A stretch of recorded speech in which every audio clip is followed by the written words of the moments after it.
हाँ जी, मेरे प्यारे बच्चों, आप सभी को प्यार भरा नमस्कार। कैसे हैं भाई? सही सलामत हैं? तो उम्मीद करते हैं आप लोग सही सलामत होंगे। तो आज ट्रिग्नोमेट्री का तीसरा लेक्चर होगा। बीपीएससी यूपी टीजीटी से संबंधित हम लोग कौन सा टॉपिक पढ़ रहे हैं? ट्रिग्नोमेट्री। इस त्रिकोणमिति का आज तीसरा क्लास होगा। उम्मीद कर रहे हैं कि पिछले क्लास को आप भली भांति आप रिवीजन कर रहे हैं। ठीक है, तो पिछले क्लास में हमने आपको पाइथागोरियस प्रमेय पर मैंने लंब और कर्ण आधार पर रिलेशन मैंने बता दिया था।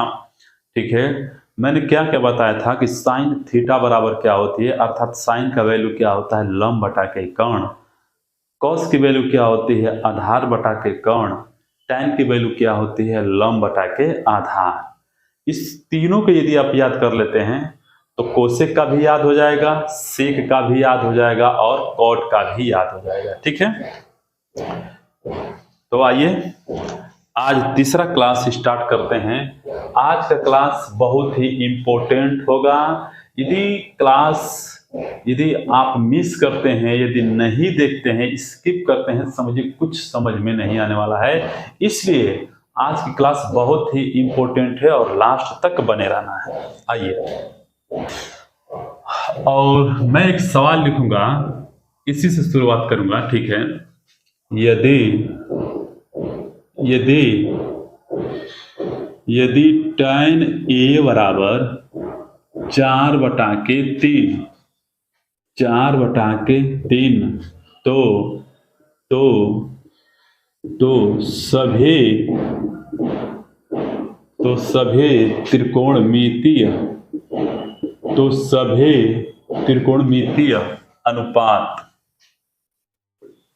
तो सभी त्रिकोणमितीय अनुपात ज्ञात करें।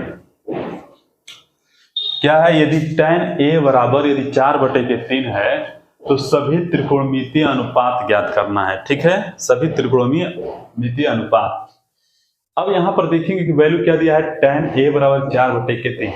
इस शब्द का मतलब क्या होता है? त्रिकोणमितीय अनुपात। त्रिकोणमितीय अनुपात का मतलब जितने त्रिकोण से संबंधित है सभी का मान निकालना है। कौन कौन? त्रिकोणमितीय अनुपात का मतलब क्या होगा? tan का वैल्यू तो दिया हुआ है कितना, 4/3, तो आपको cot का भी निकालना होगा। ठीक है, साइन का भी वैल्यू निकालना होगा, cos का वैल्यू निकालना होगा। ठीक है, फिर इसके बाद सेक का वैल्यू निकालना होगा। इसके बाद कोसेक का वैल्यू आपको निकालना होगा, कोसेक का वैल्यू निकालना होगा। ठीक है, अब यहां पर sine a, sine b, sine c होना चाहिए, मैं नहीं लिखा हूं। ठीक है, वो अपने आप समझ में आ जाएगा। ठीक है, यानी 3, 2, 5 वैल्यू निकालना है, tan का वैल्यू दिया हुआ है। ध्यान से समझिएगा। देखिए 4/3 है तो आप जानते हैं कि tan बराबर क्या, देखिए फॉर्मूला अब याद होना चाहिए। 4/3 tan के रूप में क्या होता है? यह लंब होता है, यह आधार होता है। तो यह लंब होता है और यह क्या होता है? आधार। तो आइए एक हम त्रिभुज बनाते हैं। देखिए ये त्रिभुज है, यहां पर क्या है? समकोण। तो जरा आप ये बताइए, यहां पर दिया है tan a, यहां पर क्या दिया हुआ है? tan a की वैल्यू दिया हुआ है। ठीक है, तो समझने का प्रयास करिएगा। तो बोलिए, ये लंब है, ये क्या है? आधार। ये लंब है, ये आधार है। तो लंब ये है और ये क्या है? आधार। ठीक है, मैं यहां पर 4 नहीं लिख सकता क्योंकि समकोण के सामने वाली भुजा क्या कहलाती है? कर्ण। या तो मैं 4 यहां पर लिख सकता हूं या तो मैं यहां पर लिख सकता हूं। ठीक है, या तो 3 यहां पर लिखा हूं या तो मैं 3 यहां पर लिख सकता हूं। ये देखिए क्या लिखा है? tan a। और tan a, यदि यह लंब 4 है तो मेजर कहां से करेंगे? यहां तक, यहां से। यानी कि यदि यह एंगल a होगा, यह b होगा और यह क्या होगा? c। इसके सामने वाली भुजा क्या है? लंब। ये क्या है? आधार। समकोण के सामने वाली भुजा क्या कहलाती है? कर्ण। ठीक है, इसके आधार पर हम लोग मापेंगे अब ये ए है तो इसको सी भी बना सकते हैं, इसको बी भी बना सकते हैं, जरूरी नहीं है, किसी को भी आप बना सकते हैं। लेकिन यदि ए को यहां से आप लेते हैं तो यह लंब हो जाएगा, यानी कि 4 यहां पर, मैं यहां पर बना दूं एक बार, मैं इस तरह से त्रिभुज बना दिया। देखिए मैं नहीं चाहता हूं कि आपको कोई भी चीज कंफ्यूजन में रहे। आप भली भांति जानते हैं कि समकोण का मतलब क्या होता है। समकोण के सामने वाली भुजा क्या कहलाती है? कर्ण। तो ये क्या हो गई? कर्ण। ठीक है, अब यहां आप ए बना देंगे तो इससे में माप करेंगे तो इसके सामने वाली भुजा क्या कहलाएगी? लंब। और बाकी भुजा क्या हो जाएगी? तो ये लंब है, ये कर्ण है, तो ये क्या हो जाएगी? आधार। ये क्या हो जाएगी? आधार। तो इसका मतलब कि ये tan A है तो ये क्या हो जाएगा? 4, ये क्या हो जाएगा? 3। उम्मीद करते हैं आप लोग समझ पा रहे होंगे। ठीक है, क्योंकि आज की क्लास बहुत इंपॉर्टेंट होने वाली है। तो आइए अब हम बात करते हैं यहां पर। ठीक है, यहां पर आप देख सकते हैं कि ये कोट है, साइन है, कोस है, सेक है, कोसेक है, इन सभी का वैल्यू निकालना है, सभी का वैल्यू निकालना है। तो इसका मतलब ये हुआ कि इन सभी का वैल्यू निकालने के लिए हमें इस त्रिभुज की तीनों भुजाओं को ज्ञात करना होगा, तीनों भुजाओं की जानकारी होनी चाहिए। तो आइए, यदि तीनों भुजाओं का जानकारी होना चाहिए तो आप जानते हैं कि यह लंब होता है, यह आधार हो गया, यह कर्ण हो गया। तो यह भुजा कैसे निकलेगा? आप जानते हैं कि यह भुजा पाइथागोरस प्रमेय से निकलेगा। किससे निकलेगा? पाइथागोरस प्रमेय। पाइथागोरस प्रमेय। पाइथागोरस प्रमेय क्या कहता है कि कर्ण का स्क्वायर बराबर में लंब का स्क्वायर प्लस आधार का स्क्वायर प्लस आधार का स्क्वायर। बोलिएगा, लंब का स्क्वायर 4, 3 का स्क्वायर कितना है? 9। तो लिखेंगे 4 का स्क्वायर प्लस 3 का स्क्वायर। 4 का स्क्वायर कितना हो जाएगा? 16। 3 का स्क्वायर कितना होगा? 9। 16 9 कितना हो जाएगा? 25। ये क्या है? कर्ण का स्क्वायर। तो कर्ण का यदि वर्गमूल लेंगे तो कितना आ जाएगा? 5। कर्ण का वर्गमूल लेंगे तो कितना आ जाएगा? 5। देख लीजिए, मैं इस त्रिभुज को मिटाना चाहता हूं, इससे कोई मतलब नहीं है आपका। तो इसका मतलब ये हुआ कि कर्ण का मान 5 है तो ये कर्ण हो गया। ये क्या हो गया? कर्ण। ध्यान से देखिएगा, यानी कि इस समकोण त्रिभुज में यदि यह भुजा 4 है, यह भुजा 3 है, तो यह भुजा क्या हो गई? 5। अब जब 5 हो गई तो बताइए,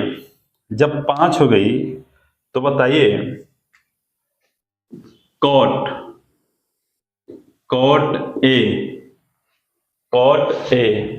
ये बताइए, यदि यहां से मापेंगे तो इसके लिए वैल्यू क्या बनती है? देखिए यहां से मापते हैं, कॉट ए से यहां से वैल्यू, देखिए यही इंपॉर्टेंट है, लोग इधर उधर से माप देते हैं। यदि कॉट ए यहां से मापेंगे तो जरा बताइए कॉट की वैल्यू क्या होनी? कॉट का वैल्यू देखिए, tan क्या होता है? लंब बटे के आधार। तो कॉट क्या हो जाएगा? आधार बटे के लंब। आधार कितना है? 3। लंब कितना है? 4। देखिए, यदि आप साइन की वैल्यू निकालना चाहते हैं, साइन ए, आप यहां से माप रहे हैं साइन ए, तो साइन का मतलब क्या होता है? लंब बटा के कर्ण। लंब कितना है? 4, कर्ण कितना है? 5। तो 4 बटा के 5। देखिए, कॉस ए के वैल्यू निकालेंगे, आधार बटा के कर्ण, आधार 3 है, कर्ण कितना है? 5। बताइए, साइन ए है तो आप बता सकते हैं कोसेक ए होगा, इसी का उल्टा 5 बटा के 4। सेक ए है, सॉरी कोस ए है तो सेक ए कितना होगा? इसी का उल्टा 5 बटा के 3। सेक ए का मान क्या होता है? बताइए, कर्ण बटा के आधार। इनवर्स फॉर्मूला याद है, कोस का उल्टा सेक होता है, सेक का उल्टा कोस होता है, साइन का उल्टा कोसेक होता है, कोसेक का उल्टा साइन होता है, टैन का उल्टा कोट होता है, कोट का उल्टा टैन होता है। तो सभी त्रिकोणमितीय अनुपात आपने ज्ञात कर लिया। यहाँ पर ध्यान से देखिएगा, ध्यान से देख लीजिएगा।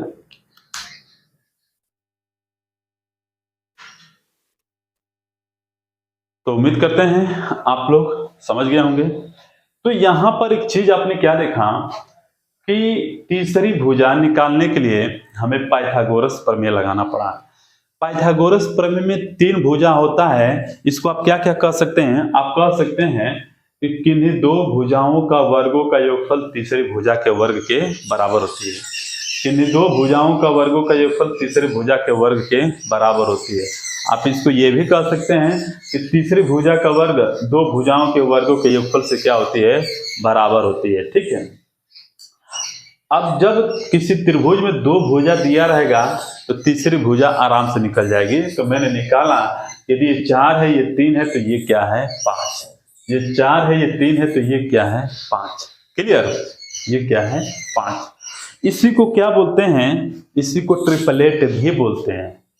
इसी को ट्रिपलेट भी बोलते हैं। यदि आपके अंदर ट्रिपलेट की नॉलेज है तो समझिए कि ये पूरी कैलकुलेशन आपकी बच जाएगी। ये पूरी कैलकुलेशन क्या हो जाएगी? बच जाएगी। इसलिए आज की क्लास बहुत इंपॉर्टेंट है। तो आइए मैं इसको समझाना चाहता हूं। ठीक है, इसको मैं क्या करता हूं? विधिवत समझा देता हूं। ठीक है, आप बस नोट्स करते रहिए, बनाते रहिए। ठीक है, कोई टेंशन नहीं होगा। यहां पर आप लिखेंगे, यहां पर लिखेंगे बड़ा कोण, तो सामने वाली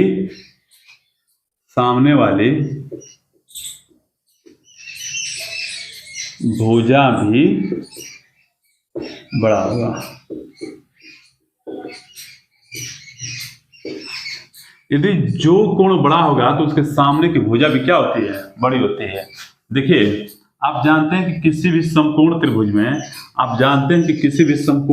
में यदि यह 90 डिग्री होता है तो बाकी ये दोनों ही कोण क्या होते हैं? छोटा होते हैं। यदि यह थीटा होगा तो यह 90 माइनस थीटा हो जाता है। आप भली भली जानते हैं।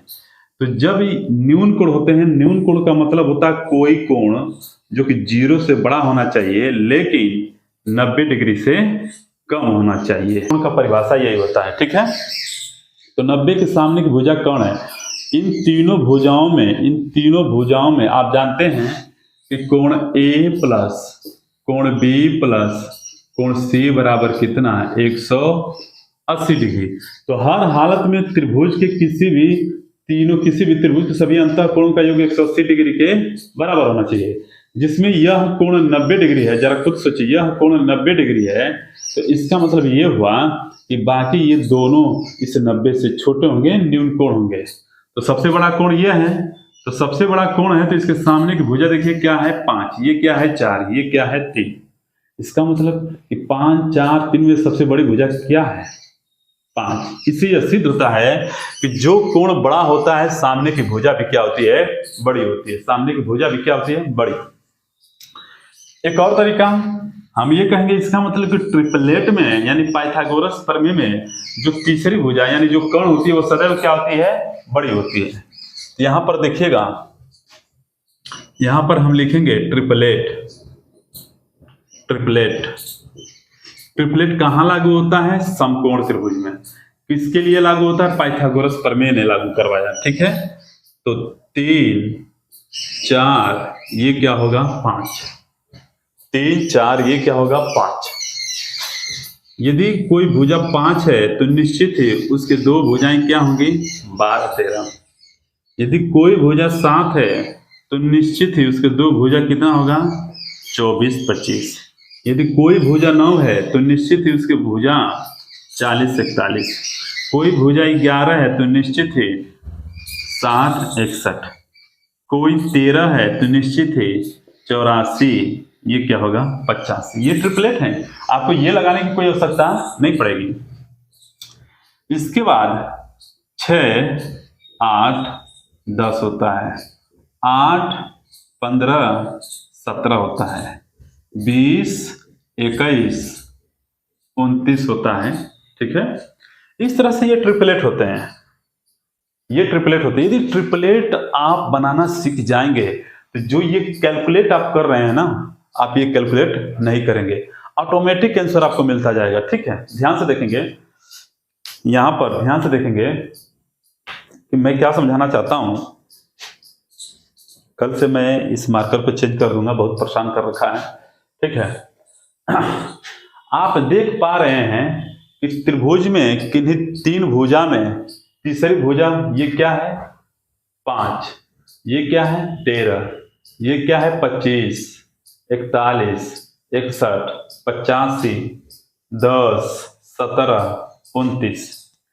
तीनों भुजाओं में ये तीसरी भुजा सबसे बड़ी है। और यहां पर देख सकते हैं समकोण त्रिभुज में सबसे बड़ी भुजा क्या है 5, 5 क्या है कर्ण। तो इसका मतलब कि ट्रिपलेट में जो सबसे बड़ी भुजा होती है वो क्या होती है कर्ण कहलाती हैं। ये क्या है कर्ण। बाकी 2 भुजा क्या होंगी, या तो आधार या तो लंब। बाकी 2 भुजा क्या होगी, या तो आधार या तो लंब। तो एक समकोण त्रिभुज में पकड़ने का तरीका क्या होता है, पकड़ने का तरीका होता है कि बड़ी भुजा, देखिए जो बड़ी भुजा होगी वो निश्चित ही कर्ण होगी। देखिए 7 24 25 में सबसे बड़ी भुजा क्या है 25, तो यह कर्ण है। बाकी इनमें से कोई एक लंब और आधार होगा। देखिए 8 15 17 में से सबसे बड़ी भुजा क्या है 17, 17 है, तो इसका मतलब यह कर्ण होगी। और बाकी 2 भुजा क्या होंगे आपके, या तो आधार होंगे या तो लंब होंगे। यदि इस चीज को यदि आपने फॉलो कर लिया तो समझिए कि सवाल अपने आप बन जाएंगे, सवाल अपने आप बन जाएंगे। ठीक है, आइए ध्यान से देखिएगा। इसका मतलब ये हुआ कि 3 4 5, यदि यहाँ पर 4 है 3 है तो निश्चित यहाँ पर क्या होगा 5। ठीक है, निश्चित ही यहाँ पर क्या होगा 5। आइए एक सैंपल से मैं आपको समझाना चाहता हूं। ठीक है, मैंने ये आपसे कहा, मैंने आपसे ये कहा, ठीक है ध्यान से देखिएगा। मैंने कहा कि मान लीजिए एक समकोण त्रिभुज है जिसकी भुजा यह क्या है 29, यह क्या है 29। यदि यह 29 है तो 29 की पहचान होना चाहिए। मैंने ऐसे मान लिया है A B C, यह क्या है कर्ण है। कैसे कर्ण है, क्योंकि यह समकोण है। समकोण के सामने वाली भुजा क्या कहलाती है कर्ण। तो कर्ण कितना दिया है 29, तो बाकी ये 2 भुजा क्या होंगे, इन 2 भुजा में से कोई 20 होगा कोई 21। आप चाहें तो इसको 20 मान लीजिए, आप चाहें तो इसको 21, या आप चाहें तो इसको 20 मान लीजिए, आप चाहें तो इसको 21। ठीक है, तो बताइए अब आपको तो पाइथागोरस प्रमेय लगाना नहीं ना पड़ा, इसलिए ट्रिपलेट बहुत जरूरी है।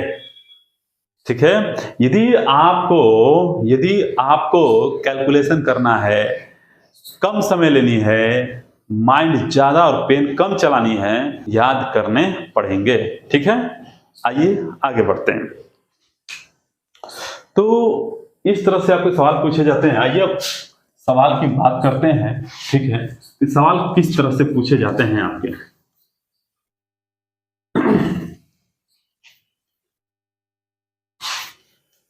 जैसे मान लीजिए कि हमने ये कहा है आपसे, कोई क्वेश्चन है, हमने लिखा और हमने ये कहा कि यदि किसी त्रिभुज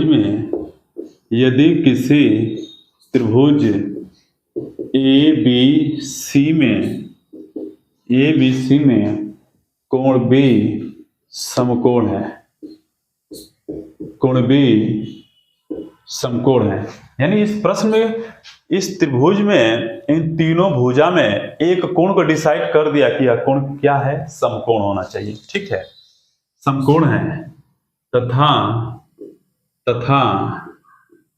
कोसेक A इजकल टू क्या है, कोसेक A इजकल टू, हमने ये कहा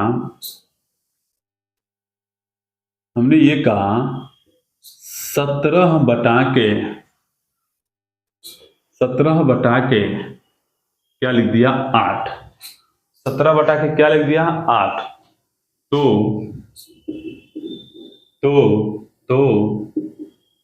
तो tan A का मान ज्ञात कीजिए। तो tan A का मान ज्ञात कीजिए। ठीक है, तो देखिएगा यहां पर यह एक समकोण त्रिभुज है और इस समकोण त्रिभुज में आप अपने मन से आप भुजा नहीं मान सकते हैं, क्योंकि इसने दिया है कोण भी क्या होना चाहिए, समकोण, यानी कि यह समकोण है तो यह भुजा क्या है, बी। जब बी है तो आप इन दोनों में से कोई भी आप त्रिभुज की भुजा AC को बना सकते हैं। या तो इसको C बनाइए, या तो इसको A बनाइए, या तो इसको A बनाइए, या तो इसको C बनाइए। क्यों? क्योंकि कोण हमेशा बीच में लिखा जाता है। कोण कहाँ लिखा जाता है? हमेशा बीच में। और देखिए यहाँ पर बीच में लिखा गया है। तो जब B समकोण दिखा दिया तो बाकी इसको आप A लिखिए और इसको क्या लिखिए, C। आपकी मर्जी, आप चाहें तो यहाँ पर A लिखिए या यहाँ पर C। ठीक है। अच्छा जी, यहां पर देखेंगे cosec A equal to sine बराबर क्या होता है, लंब बटा के कर्ण। साइन बराबर क्या होता है, लंब बटा के कर्ण। तो साइन का उल्टा कोसेक होता है।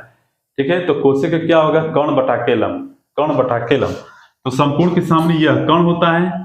तो ये कितना दिया है, 17 बटा के 8। देखिए ये 17 क्या है, यह आपका कर्ण है। बाकी आपको जो मन करे वो कर लीजिए। ठीक है, यदि ये A है, यदि यह A है तो A के यहां से मेजर, देखिए यहां पर A लिया है तो A से मेजर करेंगे तो ये लंब बनेगा। ये क्या बनेगा, लंब। तो ये 8, 17 8 तो ये क्या होगा, 15। 17 8 तो ये क्या होगा, 15। ट्रिपलेट आपको याद होना चाहिए क्या, 8 15 17। ये तो मैंने समझाने के लिए मैंने आपको समय लिया है। ठीक है, समझाने के लिए मैंने समय लिया है, नहीं तो सवाल को देखते ही मन में ही हल हो जाएगा। ठीक है, ध्यान से देखिएगा। पूछा क्या है, tan A बराबर, tan A बराबर क्या होता है, लंब बटा के आधार। लंब कितना है 8, आधार कितना है 15। लंब बटे में आधार, ये आपका आंसर होगा, क्योंकि पूछा क्या है, tan A। यदि अब आप यहां पर समझिएगा, अब आपको ध्यान से दें, यदि आपसे ये पूछे tan C बराबर tan C, तो यानी कि C यहां से मेजर किया है, यहां से मेजर कर दिया। और जब यहां से मेजर कर दिया तो इसका मतलब इसके सामने की भुजा अब ये लंब बन जाएगी और ये क्या बन जाएगी, आधार। तो इस केस में tan C बराबर कितना हो जाएगा, 15 बटे के 8, लंब बटा के आधार। क्या मेरी बातों को समझ पा रहे हैं? सब खेल कोण का है। ये A है तो ये C है। यदि आप A से मापेंगे, यदि A से बात करेगा, ठीक है, A से बात करेगा तो A के सामने वाली भुजा ये लंब होगी। ठीक है, ये क्या होगी, लंब।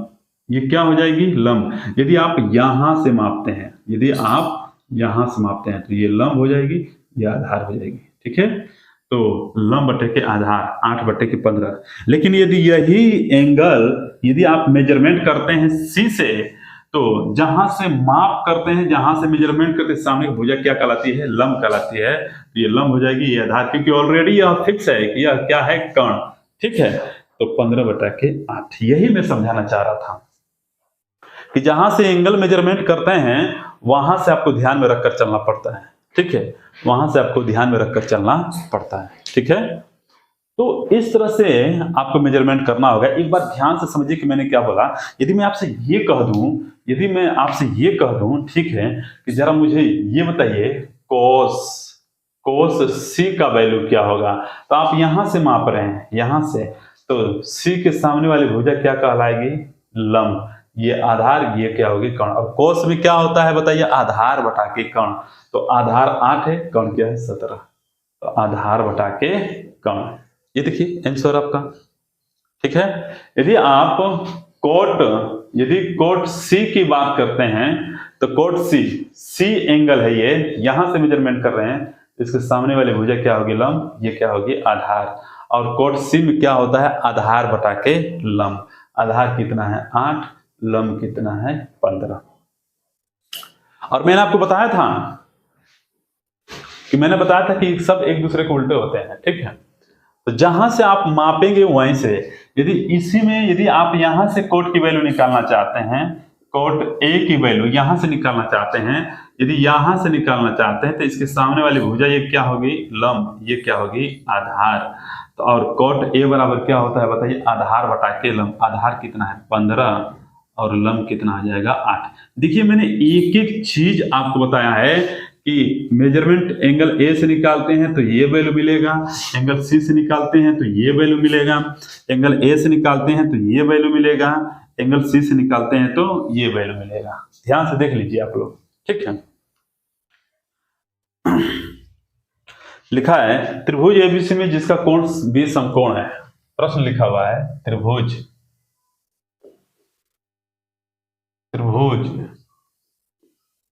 ए बी सी में जिसका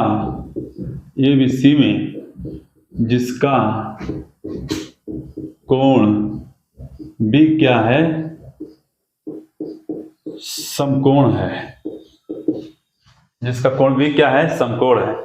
ए बी बराबर 24 सेंटीमीटर और बी सी बराबर 7 सेंटीमीटर दिया है। ए बी बराबर 24 सेंटीमीटर तथा बी सी बराबर 7 सेंटीमीटर। मेरे पास किताब है। निम्नलिखित का मान ज्ञात कीजिए। निम्नलिखित का मान ज्ञात कीजिए। निम्नलिखित का मान ज्ञात कीजिए। मैं जो सवाल लिया हूं यह एनसीईआरटी क्लास 10 से लिया हूं, ठीक है। और निम्नलिखित का मान क्या है, यहां पर पहला आपका मान दिया है साइन ए कोस ए, साइन सी कोस सी। ये पूछा है कि साइन ए और कोस ए की वैल्यू, दूसरा पूछा है साइन सी और कोस सी की वैल्यू। देखिए तो एक भैया फटाफट त्रिभुज बनाइए, ठीक है। देखिए इस त्रिभुज में जो बीच है तो निश्चित यह बी क्या है, समकोण। वो लिखे या ना लिखे लेकिन बी में क्या है तो निश्चित ही बी बीच में होगा। ये देखिए बीच में आया है तो यह कोण हमेशा बीच में होगा, लेकिन यह कोण क्या है, समकोण है। आप समझ गए होंगे कोण क्या है, समकोण है। आइए किसी भी तरीके से बनाएंगे तो यही त्रिभुज बनेगा। देखिए हमने बना दिया त्रिभुज। अब जैसे ही इस कोण को यदि आप बी बना देंगे, मान लीजिए कि यह क्या है ए और ये क्या है सी। बोला क्या है ए बी बराबर 24 सेंटीमीटर। देखिए ये क्या है 24 और बीसी बराबर कितना है 7। आपको ट्रिपलेट याद होना चाहिए, मैं लिख देता हूं। यदि 7 24 तो ये कितना होगा 25। 7 24 तो ये कितना होगा 25। कहानी खत्म। पहले की बात करते हैं साइन ए। तो बताइए इधर से मेजरमेंट कर रहा है, ए का वैल्यू यहां से, तो इसके सामने वाली भुजा ये क्या होगी लंब, ये क्या होगी आधार। तो साइन का मतलब क्या होता है लंब बटा के कर्ण। तो लंब कितना है 7, कर्ण कितना है 25। कोस ए यहीं से मेजरमेंट किया है तो ये लंब है, ये क्या है आधार, ठीक है। और ये क्या है कर्ण। तो कास बराबर क्या होता है आधार बटा के कर्ण, 24 बटा के 25। यही मैं आपको दिखाना चाह रहा था। अब साइन सी की वैल्यू निकालना है, तो साइन सी की वैल्यू निकालेंगे तो यहां पर मैं लिख देता हूं साइन साइन का मतलब क्या होता है लंब बटा के कर्ण। लेकिन अब आप यहां से मापेंगे क्योंकि एंगल क्या लिया है सी। जब सी लिया है तो सी के सामने वाली भुजा क्या कहलाएगी लंब। तो साइन बराबर होता है लंब बटा के कर्ण। लंब कितना है 24, कर्ण कितना है 25, ठीक है। यदि कोस सी की वैल्यू मापते हैं तो कोस सी की वैल्यू मापेंगे तो इसके सामने वाले भुजा क्या है लंब, ये आधार, ये क्या है कर्ण। और कोस बराबर होता है आधार बटा के कर्ण, ठीक है। कोस सी बराबर क्या होता है आधार बटा के कर्ण। तो सी के सामने ये क्या है लंब, तो ये क्या है आधार बटा के कर्ण, यानी 7 बटे के 25। देख लीजिए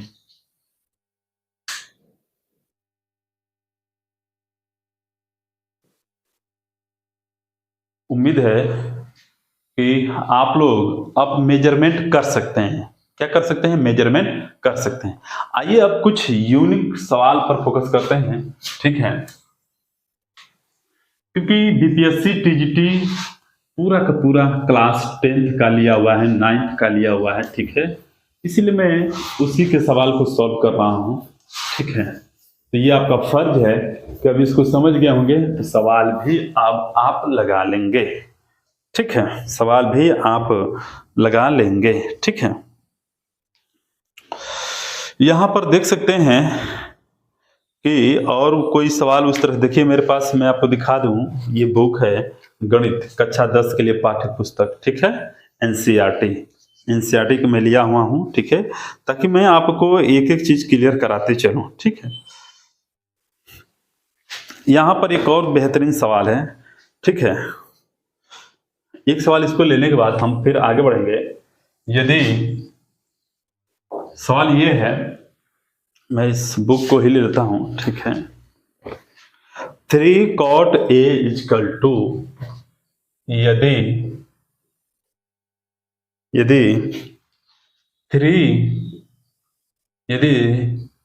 3 cot A इक्वल टू 4,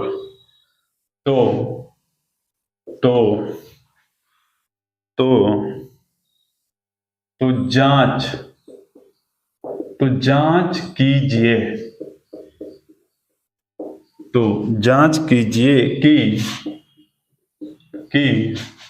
कीजिए, कि 1 minus tan square A upon 1 plus tan square A कामा नहीं, बराबर है cos square A minus sin square A है या नहीं,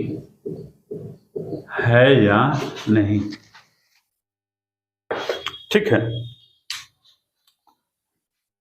आइए, एक तो तरीका ये है कि इसको सॉल्व करके ये ला दीजिए और इसको सॉल्व करके ये ला दीजिए, तब तो यदि दोनों संभव हो गए, यानी इसको सॉल्व करते हैं तो दायां पक्ष निकलता है और दायां पक्ष को सॉल्व करते हैं तो बायां पक्ष निकलता है, तब हम ये कहेंगे कि दोनों सत्य है। बोला है या नहीं? यदि दोनों पक्ष बराबर होंगे तो इसका मतलब कि है, नहीं बराबर होंगे तो नहीं होंगे। इसका मतलब ये हुआ कि यदि आप चाहें तो दूसरा मेथड ये हुआ, यदि आप यहां से निकालते हैं तो जो वैल्यू इसका आएगा वही वैल्यू इसका भी आना चाहिए। आइए सॉल्व करते हैं, ध्यान से देखने का प्रयास करिएगा। तो यहां पर लिखा है 3 cot A इक्वल टू 4, तो इसका मतलब cot A equal to 4/3। Triplet क्या होता है? 3 4 5। तो कोट बराबर क्या होता है बताइए? आधार बटा के लंब, यानी ये आधार है तो ये क्या है? लंब। ये आधार है तो ये क्या है? लंब, ठीक है। अब tan है तो जस्ट इसी का उल्टा कर देंगे, लंब बटा के आधार। जस्ट इसी का उल्टा कर देंगे, लंब बटा के आधार। यहां cos है, cos A, cos बराबर क्या होता है? आधार बटा के कर्ण। cos A बराबर क्या होता है? आधार बटा के कर्ण, ठीक है। तो A से लिए हैं, ठीक है। तो ये क्या है? लंब। आप चाहें तो फिगर बना सकते हैं, कोई दिक्कत नहीं है। यह मान लीजिए कि यह A B C, ठीक है। cot A बराबर क्या होता है? आधार बटा के लंब, ठीक है। A ये लंब है, ये आधार है। आधार कितना है? 4, तो लंब कितना है? 3। ये क्या होगा? 5, ठीक है। अब यहां से देख सकते हैं cos A बराबर क्या होता है? आधार बटा के कर्ण। आधार बटा के कर्ण, तो आधार 4 है, कर्ण कितना है? 4/5। यहाँ साइन है तो साइन A बराबर कितना होता है जरा बताइए? साइन का मतलब लंब बटा के कर्ण, लंब बटा के कर्ण। लंब कितना है? 3। ये क्या है? कर्ण, 3/5। अब आइए इन सबका वैल्यू यहां पर उठा कर रख दीजिए, ठीक है। तो ये 1 है, 1 माइनस tan स्क्वायर A, 3 का स्क्वायर 9, 4 का स्क्वायर 16, तो 9/16 बटा में 1 प्लस 9/16, बताइए 16 यहाँ पर होगा तो 16 में से 9 जाए कितना होगा 7/16, 7/16 पूरा के बटे में 16 यहाँ पर होगा, 9 जोड़ देंगे तो 16 9 25/16। टीजीटी की तैयारी करते हैं तो आपको ये वैल्यू याद होना पड़ेगा। फाइनली हमारा आंसर कितना आ गया 7/25। यानी कि हमने बायां पक्ष को सॉल्व किया, बायां पक्ष को सॉल्व किया, ये हमारा कितना आ गया बताइएगा 7/25। अब हमें इसको सॉल्व करना है, ठीक है।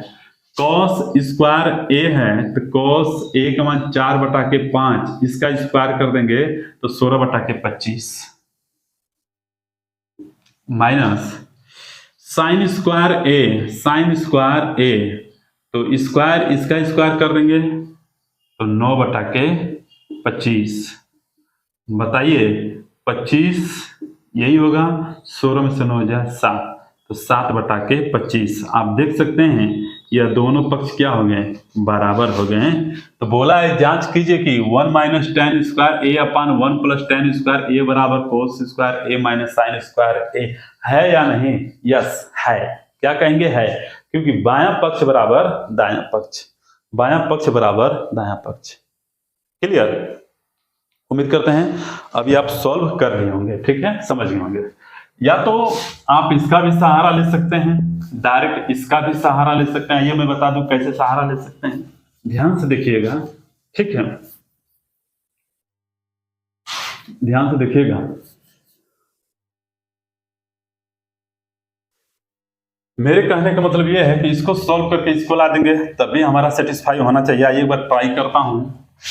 1 माइनस क्या इसको हम साइन स्क्वायर a बटा के कॉस स्क्वायर a लिख सकते हैं बताइएगा, और इसको लिख सकते हैं 1 प्लस साइन स्क्वायर a बटा के cos square a, cos square a minus sine square a, इसको लिख सकते हैं cos square a minus sine square a बटा में कॉस स्क्वायर a, पूरा के बटा में cos square a plus sine square a, cos square a plus sine square a बटा में कितना cos square a, cos square a।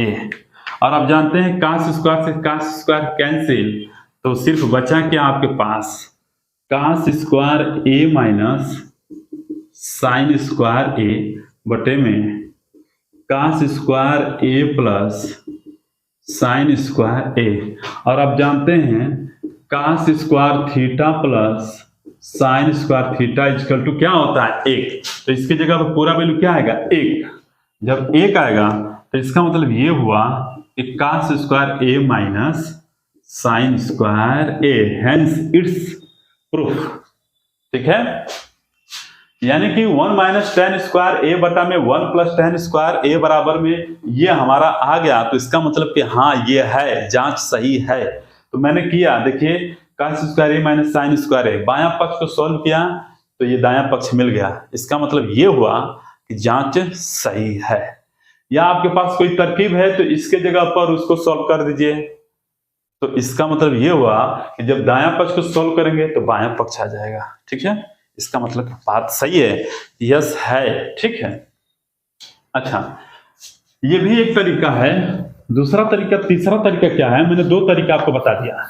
देखिए आप टीजीटी में पढ़ रहे हैं, मैं बार बार आपको पूछूंगा कि आप टीजीटी का तैयारी कर रहे हैं ना, तो आपका दिमाग अपग्रेड होना चाहिए। आप बाबू मान लीजिए कि a बराबर 45 डिग्री, आपको जो मन करे वो ले लीजिए, जो एंगल मन करे वो, 45 डिग्री, 0 डिग्री, 90 डिग्री, 60 डिग्री, जो भी हो। लेकिन जहां tan देखिएगा और कोट देखिएगा वहां 45 डिग्री मानिएगा, क्योंकि बड़ा आसान हो जाता है, क्योंकि tan 45 अंश का और कोट 45 अंश का वैल्यू क्या होता है 1 होता है। तो जरा आइए 1 - tan स्क्वायर a, यदि आप a यानी कि मान लेंगे tan a बराबर 45, इसकी वैल्यू कितना होता है 1, इसमें पुट कर देंगे। तो जब बताइए 1 इसमें पुट कर देंगे तो यहाँ 1 होगा और 1 - 1 बटे में 1 प्लस ये क्या होगा 1, यानी 0 बटा के 2, आंसर क्या मिल गया 0। आप जानते हैं कि किसी भी संख्या से 0 में भाग करते हैं तो क्या मिलता है 0, किसी भी जीरो में किसी भी संख्या से भाग करते हैं तो क्या मिलता है? जीरो। लेकिन किसी भी संख्या में जीरो से भाग कहीं नहीं होता है, या भली बात समझ रहे होंगे। तो जीरो में आप किसी भी संख्या से भाग करते हैं तो क्या मिल गया? जीरो। तो यहां पर भी तो जीरो मिलना चाहिए। ठीक है, आइए, आपने a का वैल्यू क्या लिया है? 45। cos 45 अंश का मतलब होता है 1/√2 और स्क्वायर लिखेंगे। देखिए, आप स्मार्ट बनिए, आपको हर तरीके से याद होना, मैं आपको एंगल भी पढ़ाऊंगा। ठीक है, तो cos स्क्वायर है, और आप जानते हैं कि cos a, यहां पर आप जानते हैं cos 45 डिग्री का वैल्यू होता है 1/√2 और sin 45 डिग्री का भी वैल्यू होता है 1/√2। यहां पे यदि आप रखते हैं cos 45 1/√2 स्क्वायर है तो क्या बचेगा? 1/2 माइनस, यहां पर भी क्या होगा? कट पिट के कितना आ जाएगा? जीरो। बायां पक्ष बराबर दायां पक्ष। मैं उम्मीद करता हूं कि आप समझ पा रहे होंगे। तो आपके पास बहुत मेथड है, आप चाहें तो 45 की जगह पर 60 डिग्री 30 डिग्री भी रखकर निकालेंगे तो बायां पक्ष बराबर दायां पक्ष सॉल्व हो जाएगा। ठीक है, तो उम्मीद करते हैं कि आज का सेशन आपको पसंद आया होगा। ठीक है, आज का सेशन बहुत ही इंपॉर्टेंट है, लाजवाब है। ठीक है, और एक बच्चा जो है कमेंट किया था, सर थोड़ा सा स्पीड बढ़ाइए। मैं आपसे माफी चाहता हूँ, एकदम तहे दिल से माफी चाहता हूँ कि स्पीड बढ़ाकर ही तो बच्चों का रिदम खराब कर दिया है बहुत सारे टीचरों ने। ठीक है, तो मैं पढ़ा रहा हूँ, एकदम आराम से पढ़ा रहा हूँ, बेसिक से पढ़ा रहा हूँ, धीरे धीरे पढ़ा रहा हूँ, आप नोट करिए। ठीक है, यदि जल्दबाजी है तो प्लीज आप किसी और टीचर से पढ़ लीजिए, बहुत वीडियो पढ़े होंगे। ठीक है, तो उम्मीद करते हैं कि आज का सेशन आपको पसंद आया होगा। तो आज की क्लास यहीं तक रहने देते हैं। तो थैंक यू सो मच। जय हिंद, जय भारत।